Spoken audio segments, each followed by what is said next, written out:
So what we're doing is just wanted to pull together a think tank of brothers, specifically in the Atlanta area, just around some of the advocacy work that we're doing, right? All of us have been advocating in the area in our different ways. When I think about a well of resources and a resource well of individuals, I really think about you guys, right? And there's a couple more folks, but when it comes down to especially being involved politically, I think it's a beautiful thing. I look at you guys as men of action, and and I've got some, I really want to let you guys kind of speak to that yourselves, but I want us to just address some things that right now we're in like a really unique time. I don't know how we can even kind of quantify it, right? We're not in the civil rights movement, but we're dealing with civil unrest. We're dealing with health, social determinants of health, disparities, all these different things that are like coming together all at once. And it's happening in Atlanta, Georgia, right? And so you wonder whether or not this is just, this here overall is, it's God sent. I'm a person of faith, and I believe that nothing happens, without the creator's leave. And so for Atlanta to be at the center of this work, I find it just, it's amazing, especially around justice and our political presence. So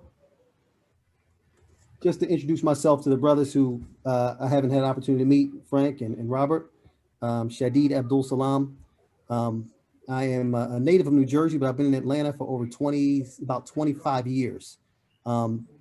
Research scientist by trade, formerly president of Morehouse alumni here in Atlanta, currently work as faculty and staff at Morehouse, and also run a community nonprofit that just deals with addressing public health concerns in underserved communities. And so a lot of these brothers here that I just called, I look at them as my resource well. I see Malik just jumped in, love that brother, part of our resource well.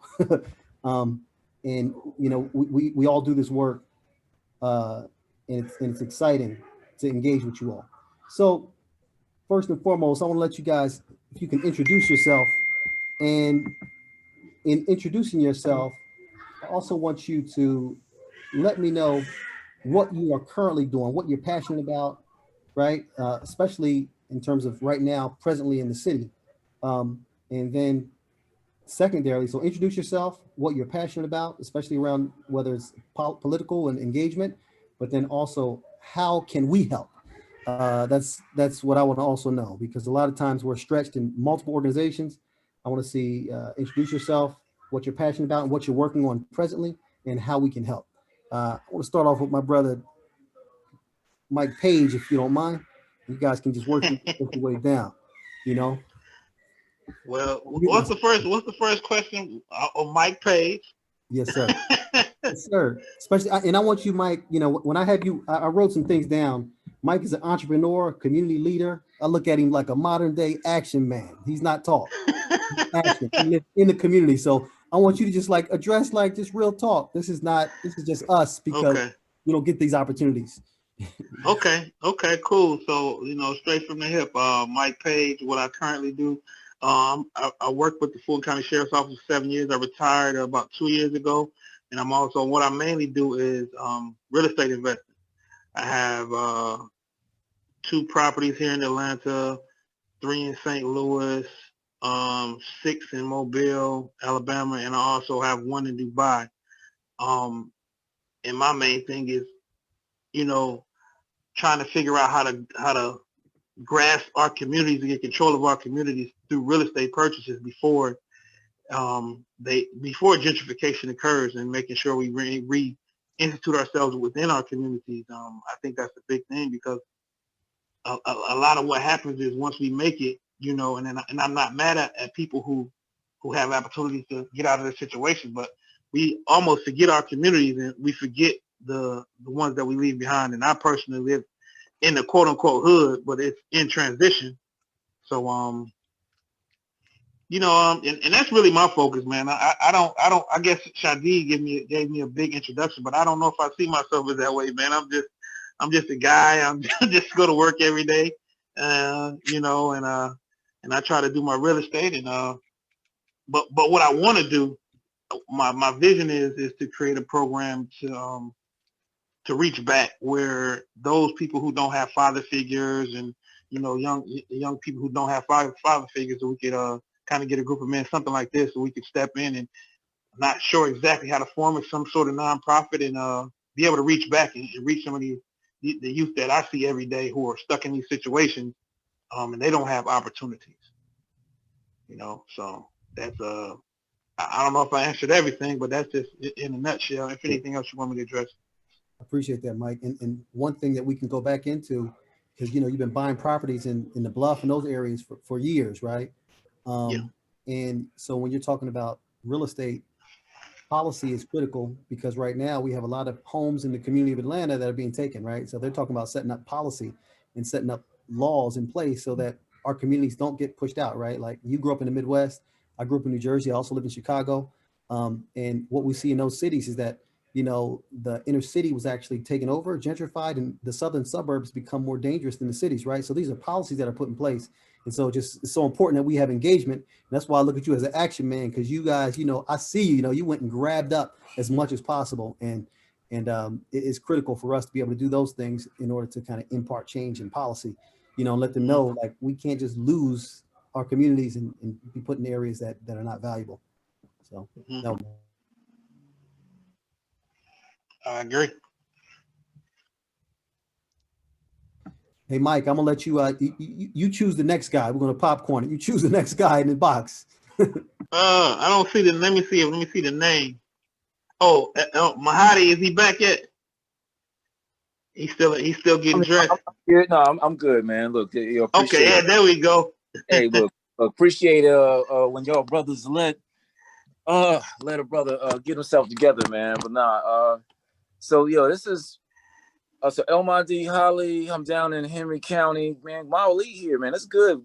Okay, Franklin. All right, this is good. So so I'm in Henry County, which is about 35 minutes south of Metro Atlanta.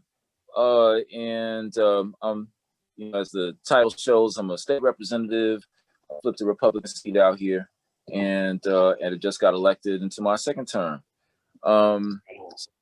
It's for the people, man. Some of the things I'm going to fly through it because there's a lot on my plate right now.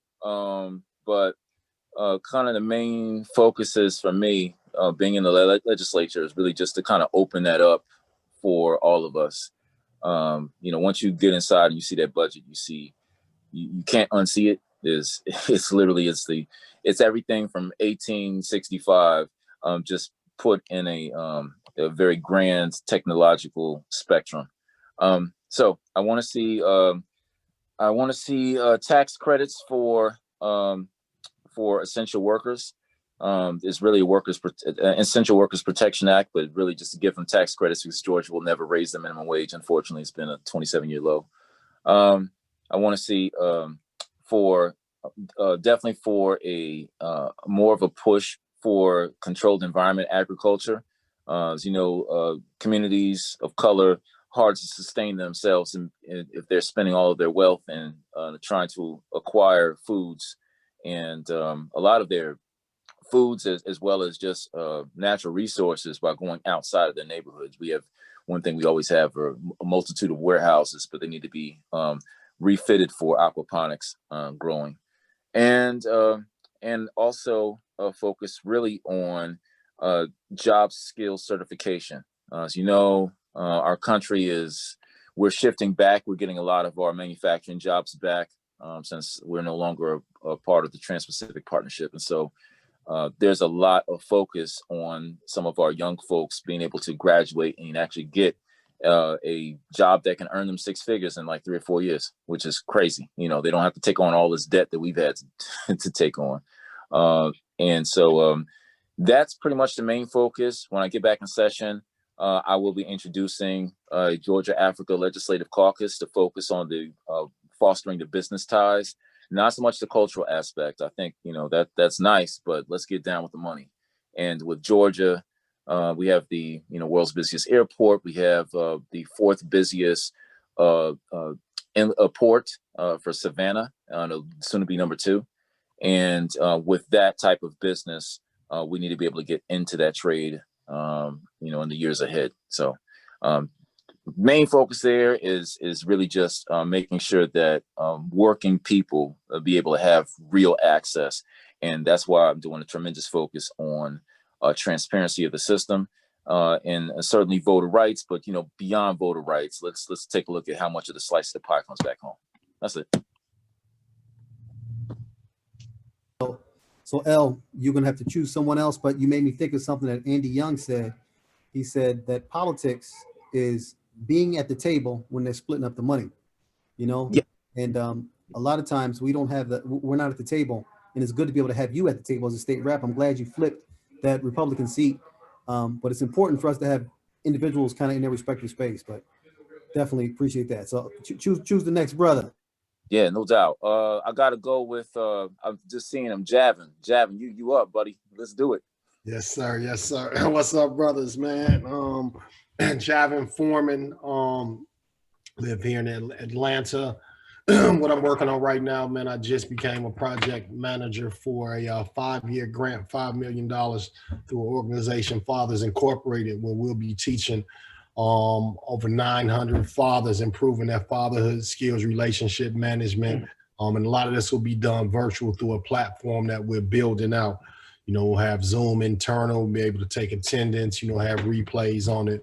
But it's going to be a fairly big campaign. I think you guys will see it in here. We'll have billboards going up around the city, as well as radio partnering with 107.9. But really what we're trying to do is kind of what we're doing on this call now, man, is show that fatherhood is a brotherhood, right? So we're trying to grab that here in Atlanta. What better place to do it? You know, a lot of brothers I can imagine on the call, and some I know our fathers, you know, but it's the brotherhood behind fatherhood. So we know oftentimes women's issues get a lot of attention, you know, particularly all these sisters, what's happening. I see my man has Kamala Harris in the background, so we support that, big up that. But, you know, I think we have to start lifting brothers up in the conversation as well. So that's what this initiative will be about. And what I'm passionate about, I've always done a lot of work in the youth development space. So I'm passionate about helping young Black boys navigate this system. So that's kind of what I stood for. So with this project, it allows me to go upstream. You know, what I see is if we can fix fatherhood on the lower level, we can fix a lot of these issues that take place in our community. And so that's how I'm gonna be attacking it for the next 5 years. And let's go ahead. Let's go to the brother. I want to go to one of these brothers with no screen up, but I don't know if they. Let's go with Robert King, man, since he has King behind his name, and it's a lot of Kings on the call. Might not be ready, so let's go ahead. Let's go with Dave. Are you out there in Maryland, Dave? Yes, sir. Yes, sir. Right. Thank you, brothers. I tell you, man, thank you all for having me. This is, I can't explain to y'all how inspiring this is to listen to you brothers. Like you said, I'm here from Maryland. I was invited by one of my mentors, Mr. Franklin Malone. Oddly enough, my daughter was living down there in Atlanta, and she moved home when the pandemic hit. And so I was visiting Atlanta quite often, obviously, to see her. She's my only child, 22-year-old daughter. She just picked up and drove a vehicle to move to Atlanta, and I'd look forward to coming down. I wish I had known you brothers then. The last time I was there, I came on Christmas Day and I left on New Year's Day. Had a good time, but didn't know a soul there. Just kind of hung out. But in any event, my background, like the other brother, my professional background is law enforcement. I'm a retired United States Marshal. I served 25 years with the Department of Justice. I started as a student at Bowie State. And while I was at Bowie State, I worked with the Secret Service and I worked with the Marshal Service, vice versa, and played football at the same time. So I'm currently on the national, Bowie State Alumni National Executive Board. Currently pretty active with that. But I retired in 2013. And when I retired, I got involved in the political game. And I tell you, it was an eye-opener because I just didn't realize how disconnected, I was. And that's why I can understand and relate to how disconnected most Black people are, and especially Black men. I ran for office the first year I retired. I ran for state senate here. I ran for sheriff here, and I've run for Bowie City Council. Didn't necessarily prevail in a traditional way, but sometimes you win, you don't actually win. Sometimes you lose, you don't actually lose. I don't think I ever lost a race. Because it did so much shaking up the system here. and did so much in branding my name. And so what I have recently been focusing on, as you see in the background, Black Men for Biden and Harris is a group of brothers here, all national group, that we focused on getting out the vote, getting Black men out the vote. And then we branched off with that with Black Men Vote is our other organization. It's this a sort of a partnership. And the purpose was with the sort of the commitment that we made is that we would alarm or alert at least 1 million Black men to get them registered to vote. And as you guys know, I'm glad to hear you guys are politically savvy, smart gentlemen, but I'm sure you know that we are a very small percentage of people that understand anything about this. I mean, anything. And so we're, someone had picked up the brand Black Men Vote, but they didn't do anything with it. So I'm not sure, maybe any of you guys may have picked that up. When I say pick it up, they sort of patented early on. And so we sort of still took the brand because there was nothing going on with it and sort of ran with it. But now that the election is over, we're going to be rebranding that to Black Men Vote United. And that's going to be an organization again to, I think it's important. We're still at the infant stage of that. That's going to be an organization that's going to be designed to aim at trying to, first of all, we got to have an educational component, as you guys know. We got to get people educated, but ultimately the goal is to get people, voting. We just got to get us in the game. I love the quotes that the gentleman said about, politics is about being at the table, dividing the money. That sums it up simply. I don't know any simplified way to sum it up that to get us to understand. It's just that simple. We're not at the table, we're on the menu. And so I look forward to, continue working with you brothers. If there's anything that we can do here, obviously right now, Georgia is the hot button. I am going to be working with our senator from Maryland here, Senator Chris Van Hollen, who is going to be having a fundraiser coming up December the 21st. And it's a fundraiser for your two candidates down there. So as Black Men for Biden and Harris, we are going to have representation in that fundraiser, again, to try to do everything we can from here to help, help out there. And then meanwhile, more currently, I'm also being considered, or at least pressing forward, with joining the Biden and Harris administration. And Senator Chris Van Hollen has agreed to support me on that. Many people don't know that presidential appointments come from your U.S. senators, their recommendations. So Senator Van Hollen has expressed a very strong interest in helping push that. So that's kind of where we are. And I look forward to working with you brothers, man. This is inspiring. Sorry to be so long-winded. Thanks, Dave. It's a pleasure. Now you got to choose a brother, Dave, or else I can. Oh, I see. Oh, no problem at all. I would love for you guys to hear from, I call him Professor, but Brother Franklin Malone. Thank you, Dave. Good evening, brothers. It's just an honor just to be in your presence. When I heard it was Atlanta, I knew I had to be here with y'all.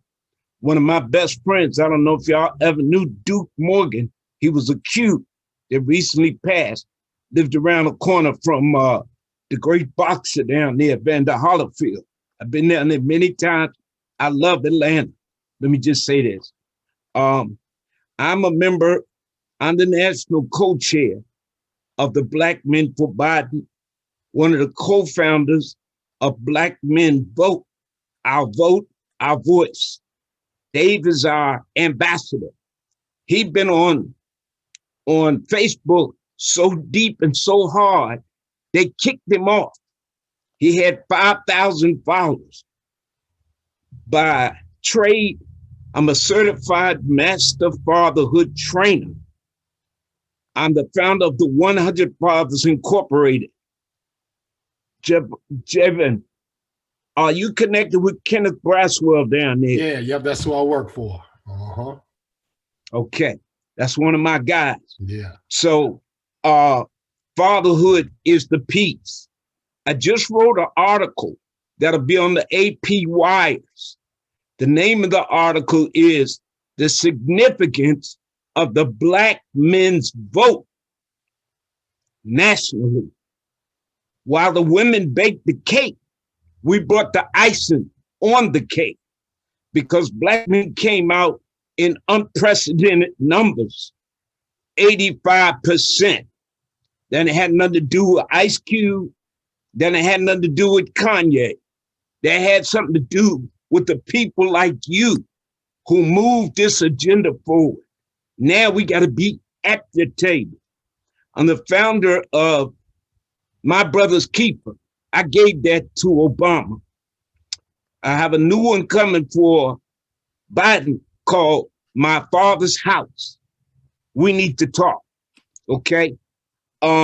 Fatherhood, I don't know what the problem is, but fatherhood is the solution. That's where I'm coming from too.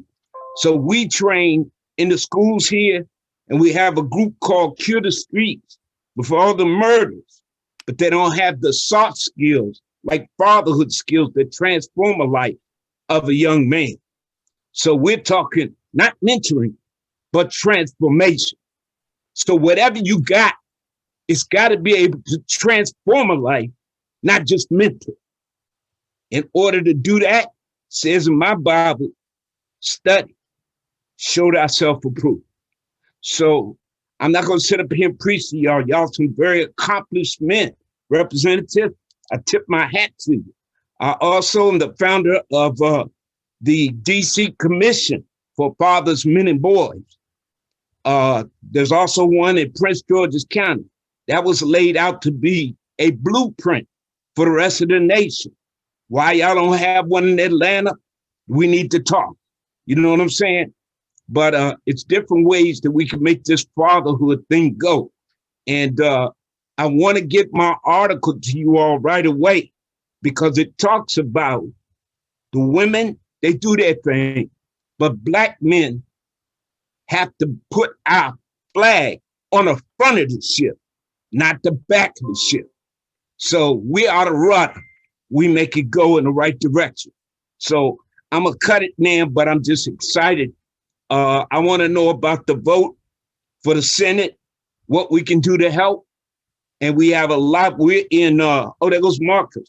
We're in 15 states, California, Colorado, New York, Detroit, Washington, DC, Maryland, North Carolina.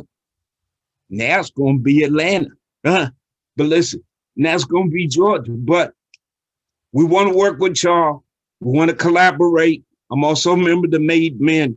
I respect what you do and want to be a part of the whole collaboration. Thank you. Thank you. Let me get a millennial on here, Marcus. Go ahead and introduce yourself. Good evening, everyone. My name is Marcus Hughes. I am the National Coordinator for Black Men for Biden Harris, as well as the Vice President for the Southern Christian Leadership Conference of Prince George's County. You all are in Georgia. You know our national office is there in Atlanta, Georgia, as well as President of Next Generation Action Network. That's an organization that's based out of Texas that's got a lot of noise that's going on, and we're looking to try to make sure that we're connecting and kind of like pivot, pushing as much as possible, more like pipelining millennials and younger people into organizations and making sure that all of our voices are being heard. I sat back and listened to Frank, and I'm one of the brothers of Black Men for Biden Harris who do feel that though I champion our women, we work very closely with Black Women for Biden Harris and Black Women for Positive Change. I'm a good brother of Black Women for Positive Change. My concern is that the narrative that is being pushed and giving all the credit, 100% of the credit to one segment of our population within the Black community is going to cause a problem when it comes to us trying to re-engage Black men to vote in the future. For the first time, we have seen 85% of Black men go to the polling, and it took a lot for us to be able to get those numbers, and each and every one of you on this call has done tremendous work to make that happen. We cannot allow the media and the administration to set us back. I was there during the Barack Obama campaign for change in 2008, and I saw how messaging and his actions caused him to not have a huge number in polls or number in the votes in his reelection campaign. I was there for his campaigning for his reelection campaign, and having the same conversation we had in 2008 was just not the same, right? So we weren't able to pull people back to the table. They felt burnt out. They felt not disrespected, but that he left. He pulled all of his chairs, all of his grassroots organizers. He pulled them all away from the cities like Danville, Virginia, my hometown, and took them straight to Washington. He did not leave anything behind. And so we got to make sure that we make sure Biden does not do the same. And the segment that Biden is leaving behind is Black men. And so we have to make sure that we're being the voice to let them know that we recognize the numbers and we respect the numbers, and we need them to do the same. Thank you. Thank you, Marcus. And so, Marcus, how we started is picking some folks, but I want to let one of our brothers jump in because we have some folks who are really agitators. You know, like we put pressure on the pipe to make sure that they respond to us. And you know, we've got scientists here and Dr. Theo Nicholson. We've got who hasn't spoken yet. We have Simeon Sessley, he's a technologist, innovation expert for years. We have Muwali Davis, who is a giant when it comes to this work. And I know, Mally, I know that you're busy, and I want to give you an opportunity, especially with the brother right there, to be able to speak about this work. Because as the brothers are talking, and Mike says, "Hey, I'm looking for mentorship," and then Javin says he's got this program, and I thought about the Black Man Lab was like light years spearhead the work that you brothers have been doing.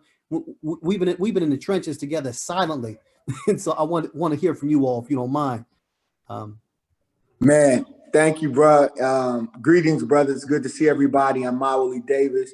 I'm able to sit here next to my newest law partner, Francis Johnson, who is the chairman of the New Georgia Project, which was founded by Stacey Abrams and previously co-chaired by hopefully soon to be Senator Raphael Warnock. So we're here in Savannah, and I'm sorry we can't stay on the whole time, but we just opened up a branch of our law office here in Savannah, Georgia. And so he has an office in Statesboro. We have a law office in Atlanta Metro. But our focus, and one of the reasons that we even came together in terms of firms, is our compassion, our focus, and our intention around Black men and the power of Black men, Black fathers, Black sons, Black granddaddies, you know, Black coaches, just the role the Black men play in our lives and in the constructing our community. And so we've built a couple of organizations, and just, you know, and Francis and I have been talking throughout the day about what we can do in this really critical moment that is like approaching on December 14th. It is literally on. It is on now, but on December 14th, all the way through January the 5th, it's on. So our kind of organizations that we think will support any effort is Let Us Make Man, an organization we founded almost 15 years ago around in Atlanta with brother Derek Bozeman and 10 other brothers, just really trying to reclaim Black manhood, that we believed that Black manhood could not be defined by a thug, that is not Black manhood, and that would not be the singular definition, that while many of us can talk about the backgrounds which we came from, that's not going to define and limit us. And so Let Us Make Man was born. Out of Let Us Make Man, a group of fathers decided that, hey, you know, while we organize and do these annual workshops, all-day workshops for young men across the state of Georgia, we don't want to lose our sons. We don't lose our children. And so we began Black Man Lab. And the lab, just like y'all know, any of y'all who've ever played sports or done anything, you got to take it to the lab in order to build, right? You got to go to the lab, get yourself built up. If, you know, I was a basketball player, and Javin came through with you know, Jav came through with my dad, Big Mel Davis, who's a Harlem Globetrotter, and so we would go to Hyde Park, the Hyde Park Racquetball Club, and that's the lab. But you got to put in work, and so we have to put in work as Black men to be Black men. We're not just born as men; we're born as males, but not as men. And so that's the work that we've been trying to do with Black Men Lab. And so one of the projects that has recently come about has been a discussion. I'm a member of the DeKalb 100 of DeKalb 100 of Black men, DeKalb 100. So the idea is to have a Zoom virtual gathering with you know, Raphael Warnock, John Ossoff, Stacey Abrams, and others, to talk about the importance of the Black male vote right now in Georgia. And so we're hoping to do that on December the 8th, which is next week.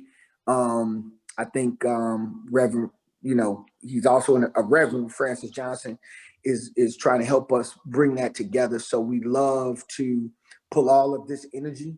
All of you brothers have so much to offer, and you've already offered yourselves in the work that you do, to really try to pull this together and make this happen so that Black men can hear. And I agree with Brother Marcus. He made a very important statement. We've got to know, and Black men have to know in our souls, that we matter in this process, and that it's not enough for us to be kind of ancillary, right? We you know, America has put us on the fringe. We have to maintain ourselves in the center of all progressive movement for Black folk, and that's my focus. And I know other people may, you know, align along political lines, but my focus is about Black community, and that we're at the center of that. And so with that, I just want Brother Francis to just share a couple of words. And then Shadi, we're here. I'll send everything out. If any organization wants to commit to co-sponsoring, and that all that means is helping push out December 8th, we will welcome that. So this is Brother Francis Johnson from 1 second, Reverend Project Francis. Davis Bozeman. Can you all hear me?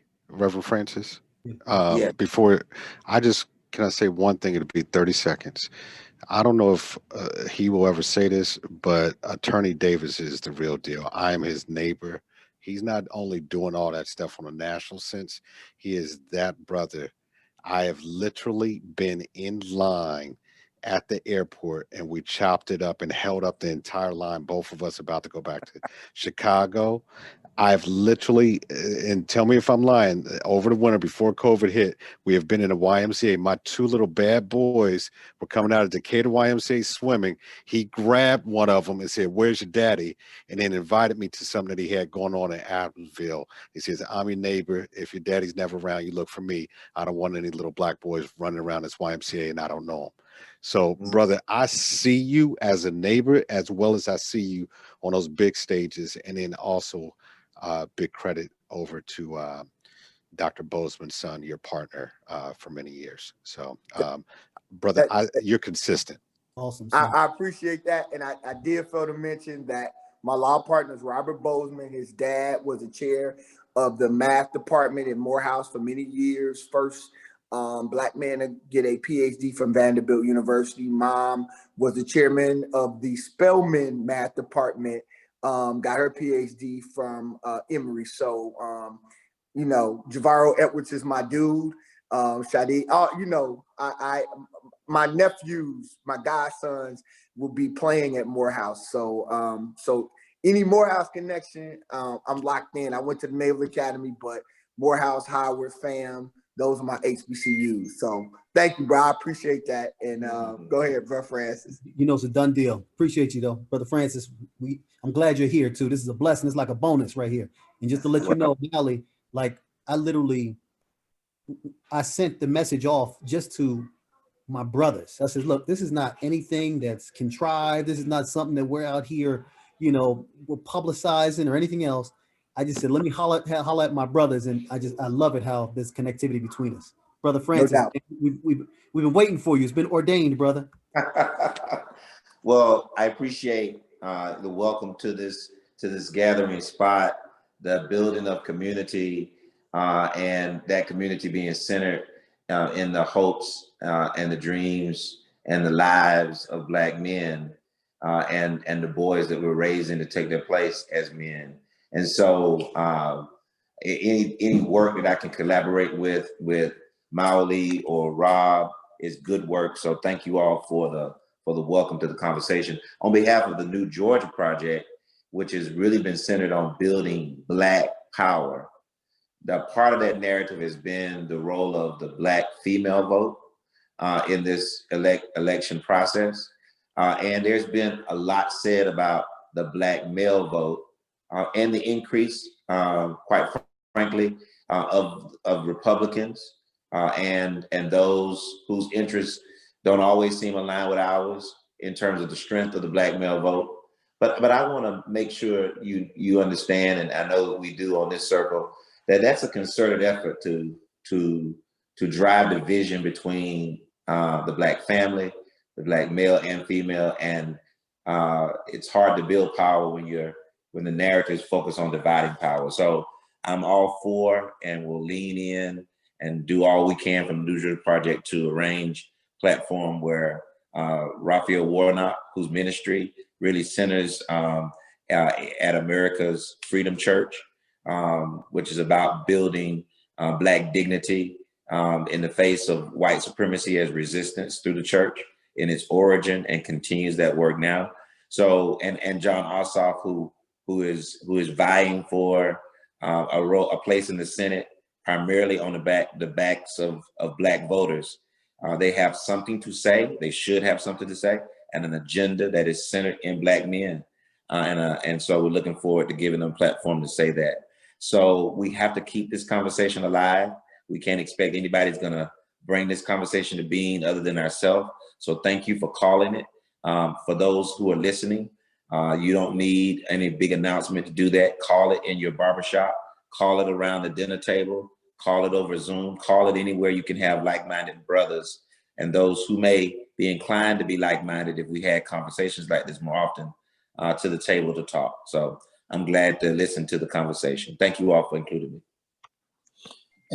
So, Brother Shadid, and I'm going to put my email I think I've already put my email in the chat. Okay. We've got to jump to try to coordinate this December 8th piece. And again, it would be incredibly powerful. The idea is to do a Zoom at 7:30 on the 8th. Would only last 1 hour. We have some folks from Black Voters Matter, Cliff Albright, a very powerful brother who has been, in my humble opinion, not lifted up as much as he could be in the work that he's done. And that's no disrespect from the powerful sisters that are doing the work. But this brother has been super consistent. And, obviously we want to reach to, in addition to Black Voters Matter, we got New Georgia Project. We also have Mondale Robinson's organization, which is Black Male Voters Project. Black Male Voters Project. So we got some of the key, and y'all who are not in it in Georgia right now, I do want to share that yesterday, a brother by the name of Basil Ellaby. You may not know his name, but if once I tell you the story, you will say, oh, hell yeah, I know this dude. He was the brother who was accused of being the crackhead who had the I-85 bridge collapse. So this brother had been homeless for 20 years. I get a little emotional because I've been trying to work with this brother. He's been homeless for 20 years and addicted. And a group of lawyers, myself included, were able to represent him, get him out of that situation, get him into a program. He's been clean and sober now going on 4 years. And yesterday he registered to vote for the first time in his whole life, and he is now 42. Yesterday, he took training with New Georgia Project to be a canvasser. Today, he started that job canvassing. So I just want brothers, to know that we are collectively making an impact, one brother at a time. And I think Brother Basil is a example of us not giving up on each other and believing on each other, regardless of class, or employment. We doing this, y'all. So, Brushady, if we could all connect up, that'd be dope. And I'll send everything to you as soon as we come out of this next meeting, and see if we can't make this happen on the 8th. That'll be real positive. And much love to all you brothers, man. Jav that's my little bro from the crib. Just appreciate y'all. And thank you so much for letting us participate. Thank you for including us, Shadi. It's an honor. Hey, man, thank you so much, man. And guys, I want to get some of my brothers here. Simeon, I would love to hear, man, you've got a special relationship. You introduced me to Raphael Warnock up close and personal when we did Men's Day at the church, and even though my faith is Islam, as you know, and, we spent time there with Reverend Warnock, man. It was so wonderful. So I want to know if you can go ahead, man, and just give us a little something, man. Introduce yourself and kind of, what you're passionate about in this space and what we can do to help, Well, I'll tell you what, I'm really impressed with the generosity that every brother on here is actually giving back to make sure that this is a multi-generational thing. So I'm really impressed with the gentleman out of Maryland and Virginia. So I want to say thank you all directly for your service. How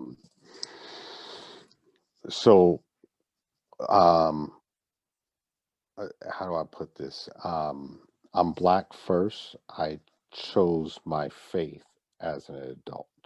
So regardless of anybody's faith, when I get pulled over, they don't ask, do I have a Bible or a Quran, or whether or not I've been skipping Friday, Saturday, and Sunday. So I'm a Black man first. I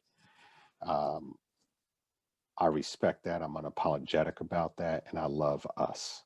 I love on people because I think that, and I'm not trying to be blasphemous to anybody, but from my standpoint, regardless of who you pray to, God is looking at how we engage with each other.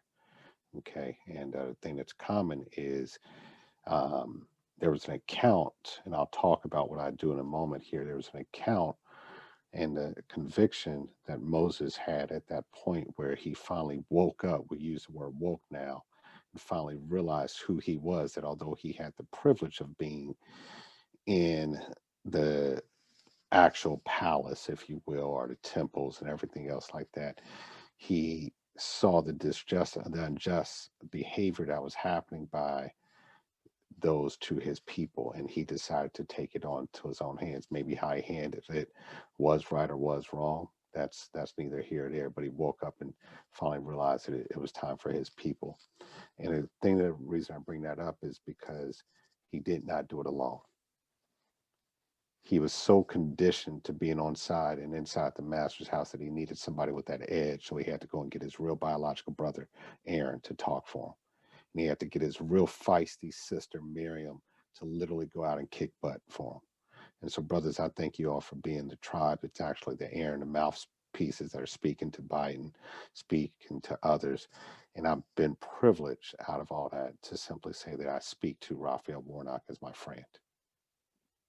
Okay, he's my boy. He's not just my pastor. I'm not just his deacon.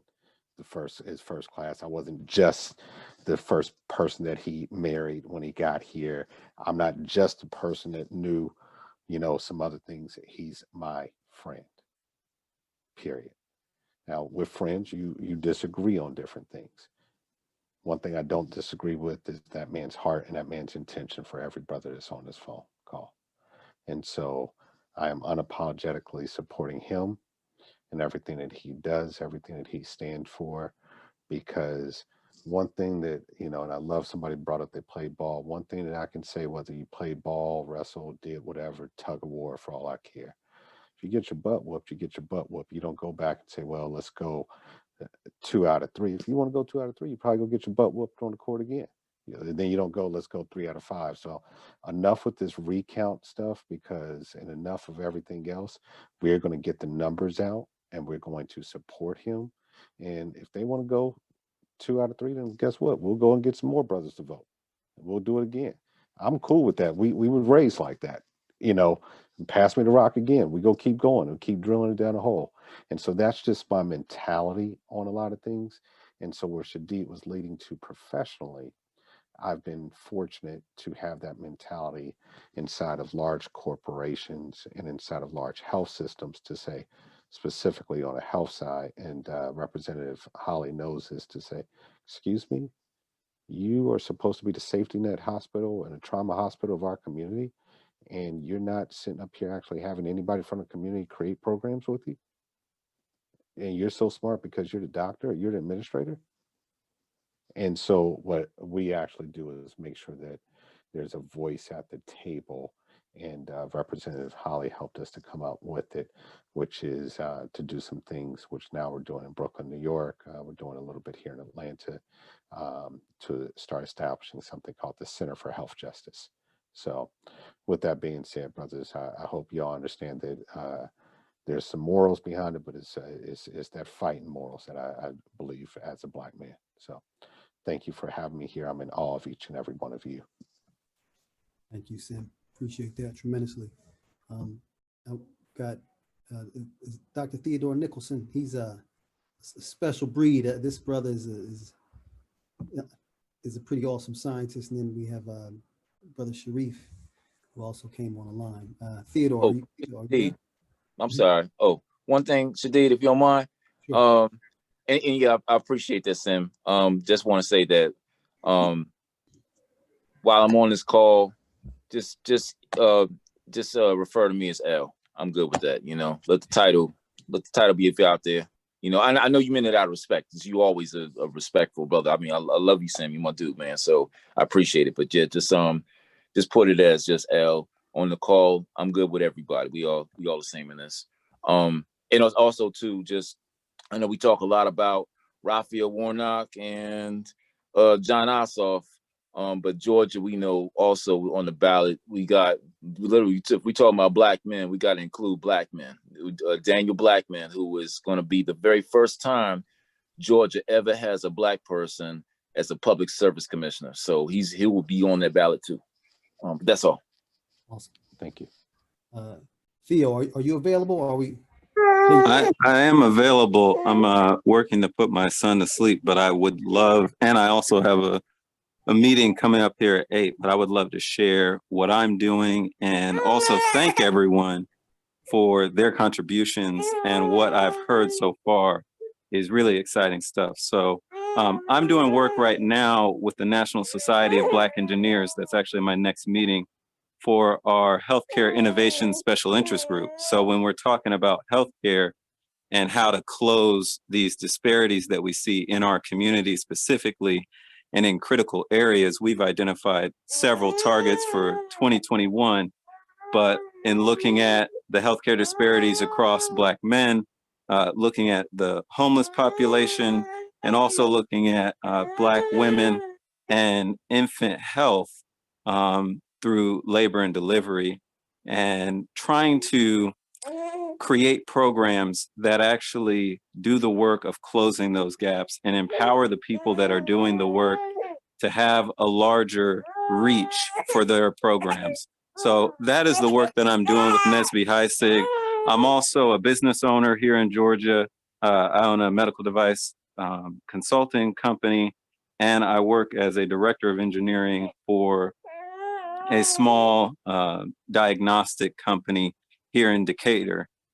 So I just wanted to mention those things and help folks also know that I'm here to help wherever there's a need for developing STEM content, whether it's K through 12 or collegiate, graduate level, but also helping to empower our universities, colleges, and communities to innovate in areas where there are gaps. Like, we know what the gaps are in our community. So if we are given the resources, I believe that we can work to close those gaps.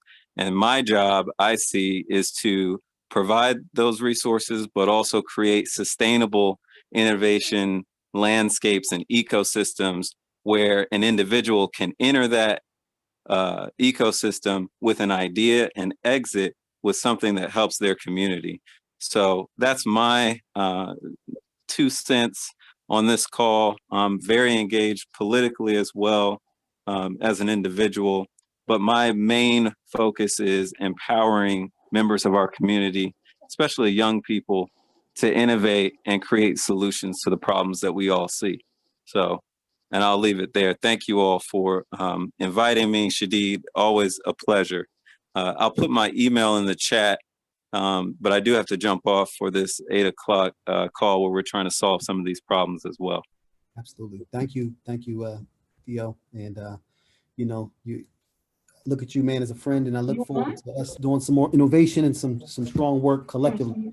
Yes, we need to get these initiatives going, especially in, I didn't mention it, but the cannabis innovations and medicinal products within that space. There is so much that's been done, and a need for transformative justice, as well as empowering the people that have the skills to create products in that space. So always a pleasure, Shadid. And I'm looking forward to the work that we're going to do together. Absolutely. God willing. Thank you, sir. And want to go ahead and pass it to I look at you as a baby brother, man. I hope you know that, Shareef, you know. And what we were doing is just, you know, as we talked about individuals, you know, we got men of action really on this line, on this call.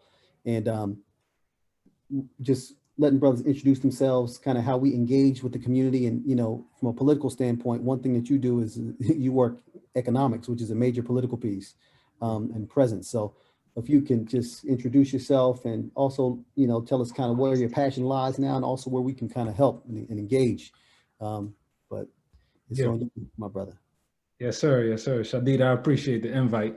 And I'm glad I was able to make it. As you know, I thought I was supposed to be on another call, but I couldn't tell the difference between Central and Eastern time. So, you know, we good right now.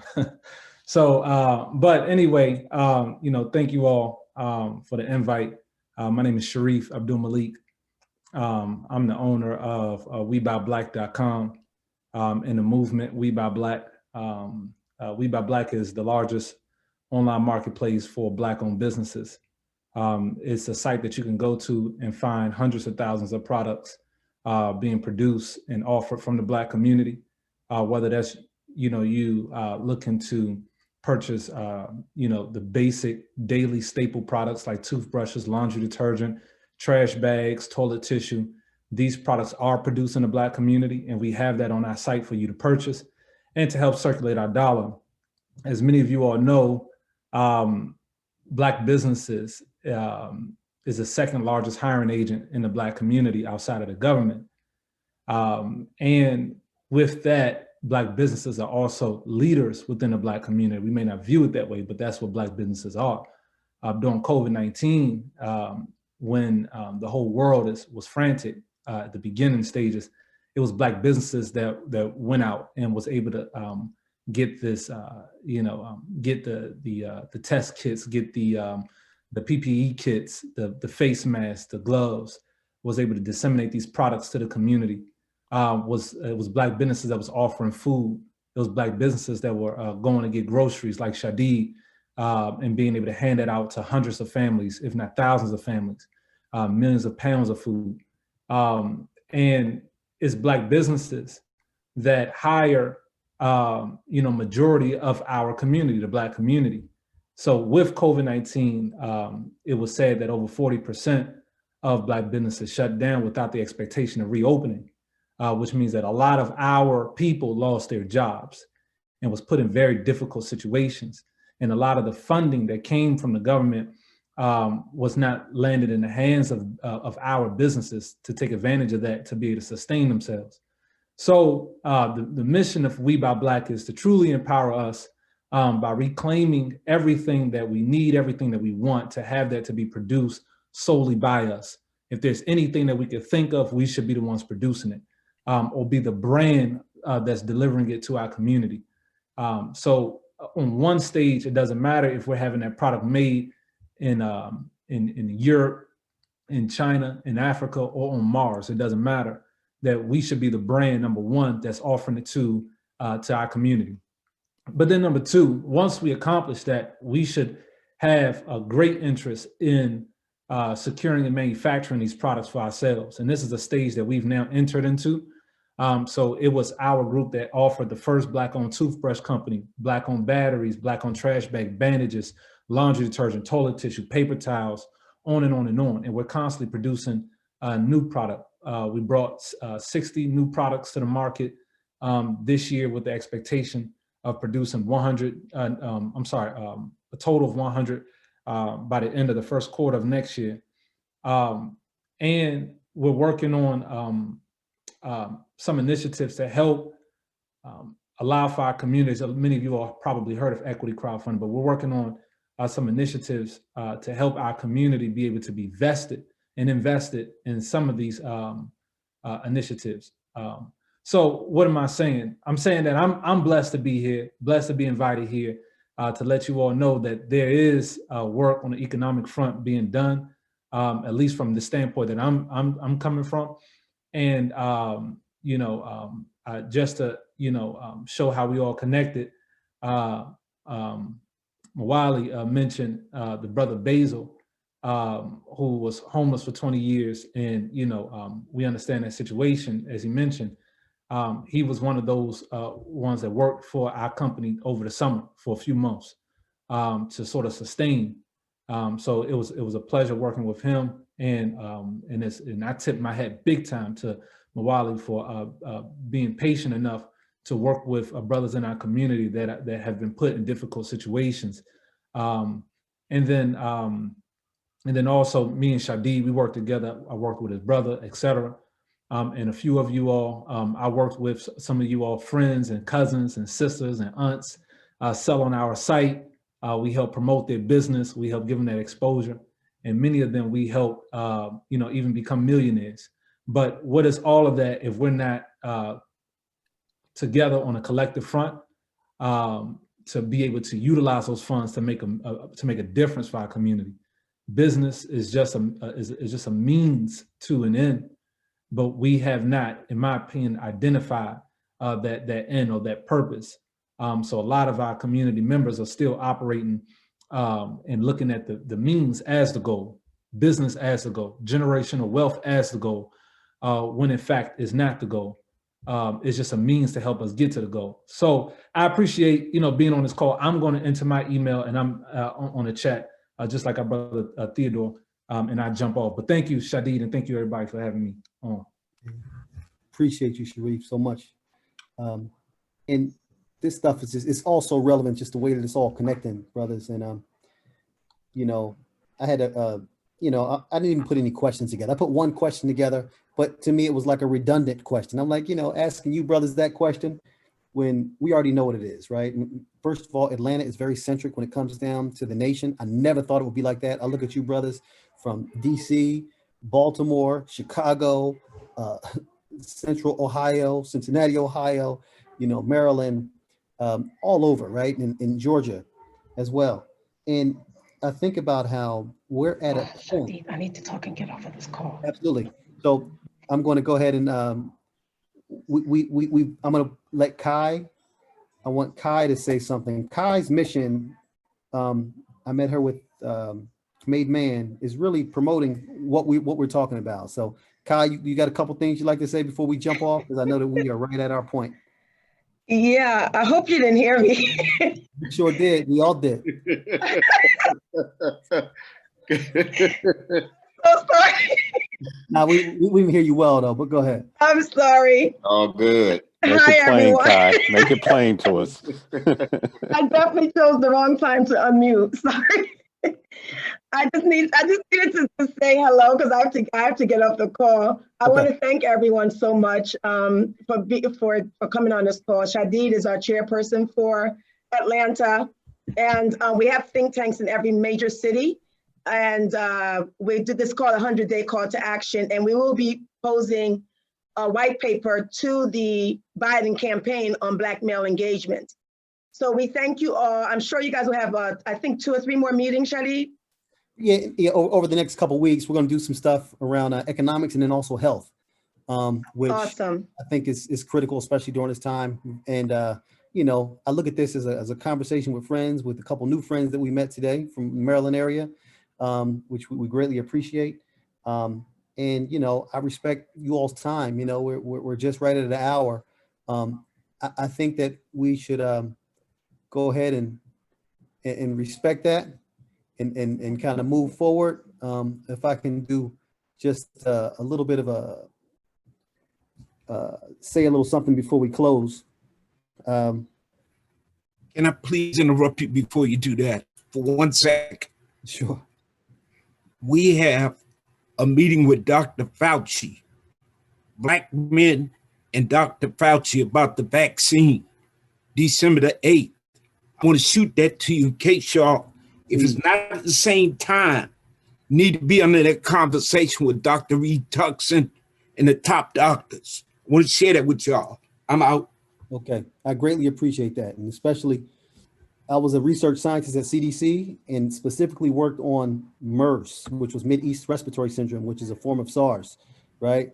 Where ground zero was in Jeddah, Saudi Arabia, where my brother was living at the time. So first of all, it's wonderful. Thank you, Brother Franklin, for putting that out there.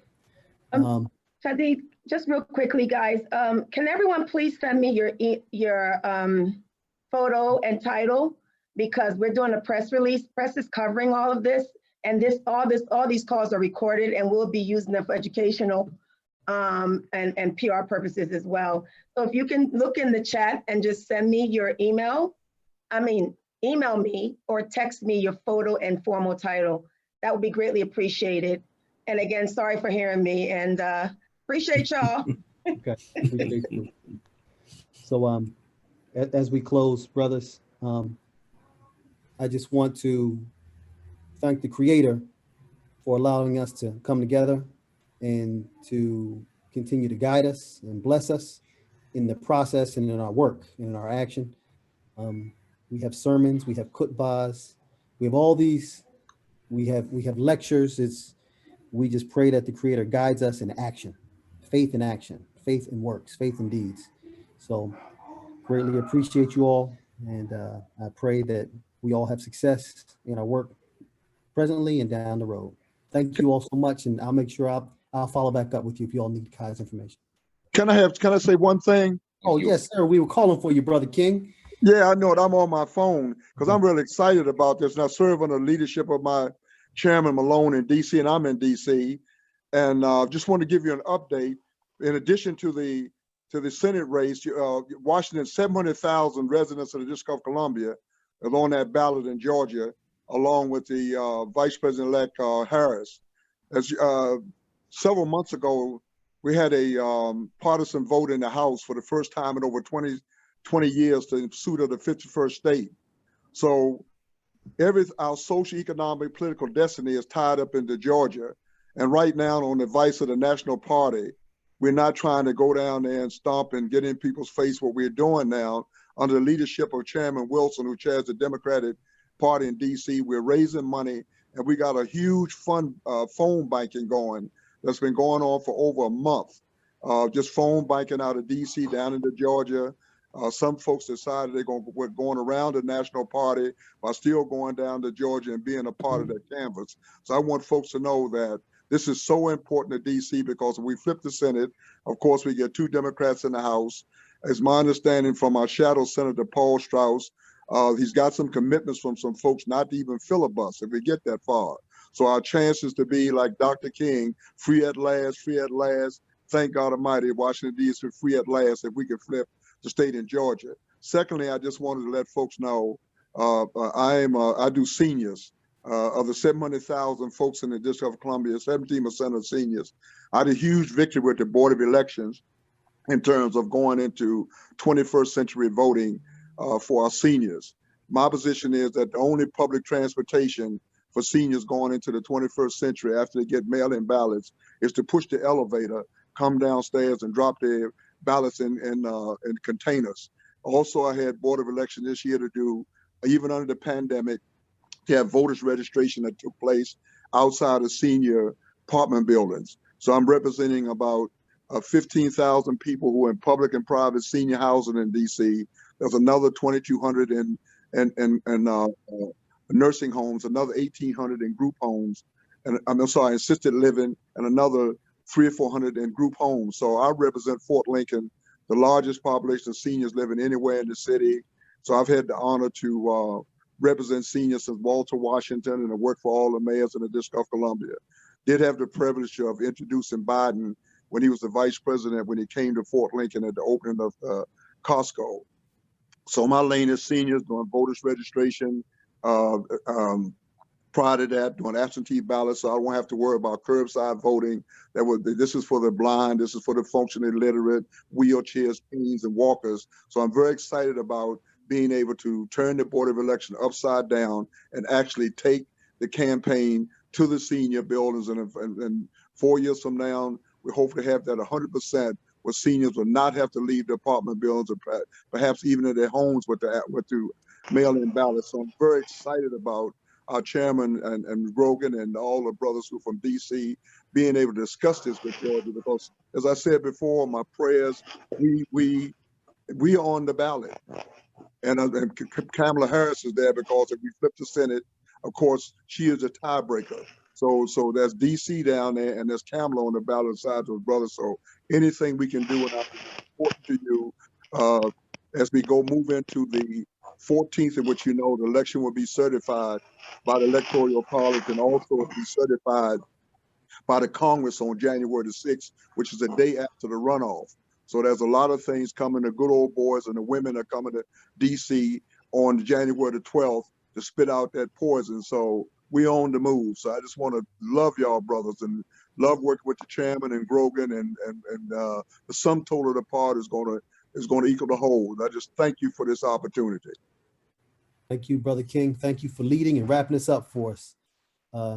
Brothers, God bless you. Greatly appreciate you.